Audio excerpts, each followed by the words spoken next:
Unë normalisht që votën time nuk e kam bashkuar me deputetet që kanë votuar zotin Haradinaj për kryeminist respektivisht qeverinë e Kosovës. Unë votën time këtë rast nuk e kam bashkuar as me listën serbe, por një gjë po i premtoj. Unë nuk do ta bashkoj votën time me listën serbe as ku këta ta kërkojnë shkarkimin e Haradinajt. Unë nuk do të bëham bashkë me ta, as këta kur ta kërkojnë zotin Haradinaj s'paku ta shkarkojnë. Prap do t'i dalë në krah zotit Haradinaj, po jo përballë Parlamentit të Kosovës, jo përballë qytetarëve të Kosovës, përballë Serbisë.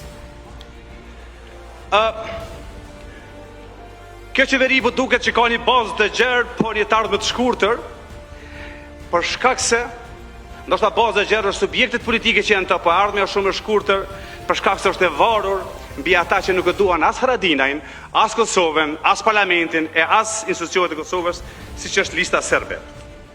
Më lejoni që edhe një herë të sjell kujtimet e juaja deklaratën e Vučićit kur pa thënë që lista serbe mes dy të këqijave është dashur ta zgjedhë Haradinaj jo Kurtin. Ju kujtohet pse kjo? Të dyve na pon të këqij. Po në fund e zgjedhi Haradinajin ose ja preferoi listës serbe ta mbështes qeverinë Haradinaj jo qeverinë Kurtin. E sotun po i them Haradinajt, bëre ti një zgjedhje tjetër. Në mes këtij edhe neve, po zgjidha neve më burse, tek e fundit ne jemi miq tuaj, jo lista serbe.